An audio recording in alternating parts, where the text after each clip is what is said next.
తర్వాత నేను ఇంకా ఆంధ్ర యూనివర్సిటీలో 1984లో లెక్చరర్గా అపాయింట్ అయిన తర్వాత చేతిలో కొంచెం మనీ వచ్చిన తర్వాత నుంచి నా దేశం ఇలా యాత్రలు చేసుకోవడం వాటి మీద మనసు పడి ఇంకా 1990లో 1990 సంవత్సరంలో మొట్టమొదటిసారిగా హిమాలయ పర్వతాల్లో యాత్ర చేశాను నేను నా సొంతంగా అనమాట. దానికి వెళ్ళాను.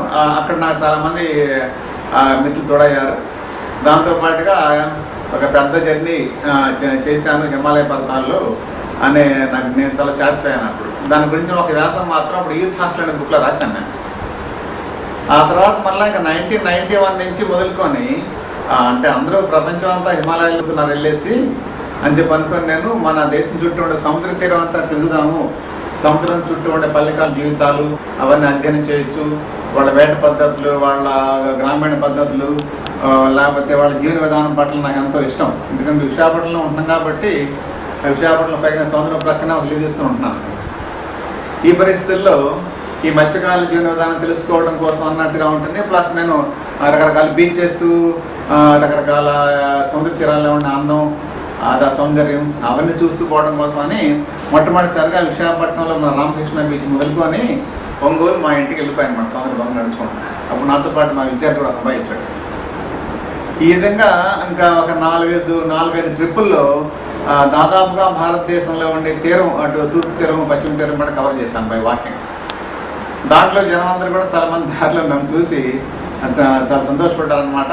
వాళ్ళందరూ కూడాను నాలాగా తిరుగుదామని కోరుకుందని, కానీ వాళ్ళ సంసార బంధాల్లోనూ లేకపోతే ఏదన్నా ఇంకా రకరకాల ఇబ్బందులు ఇరుక్కుపోయి బయటికి రాలేకపోతున్నారని నన్ను పెద్ద హీరోలాగా చేశారు అందరూ కూడా.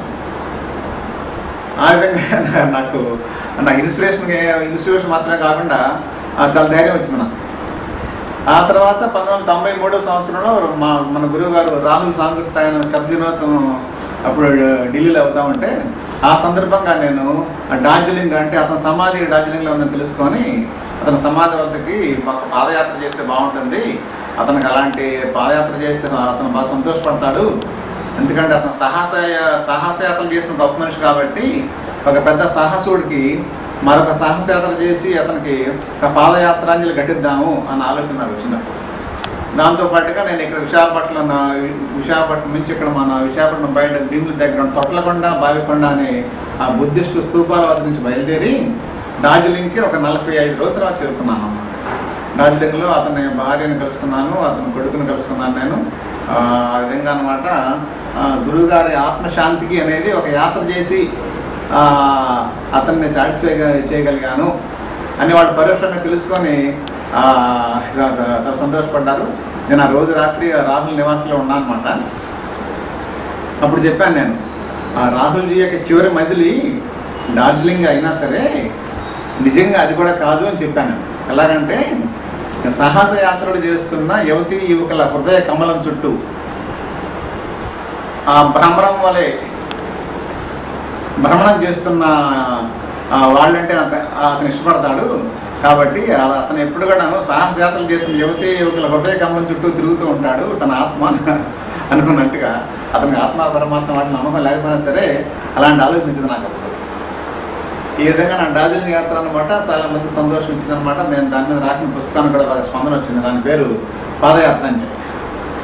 ఆ తర్వాత నేను 1994లో అనమాట మా ఊరి నుండి కొంచెం ఢిల్లీ పోయాను.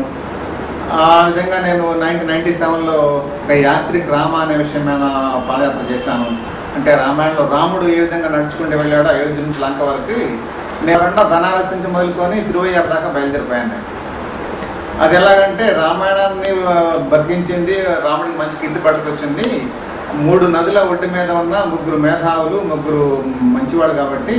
అలాగంటే గంగానది ఒడ్డు మీద ఉన్న తులసీదాసు, మన గోదావరి ఒడ్డు మీద ఉన్న రామదాసు, అలాగే కావేరి ఒడ్డు మీద నివసించిన త్యాగరాజు, ఈ 3ని కలుపుకుంటూ పోయేదే మంచి గొప్ప యాత్ర, గొప్ప రాముడి యాత్ర అని దాని పేరు యాత్రిక రామాన్ని పెట్టారు.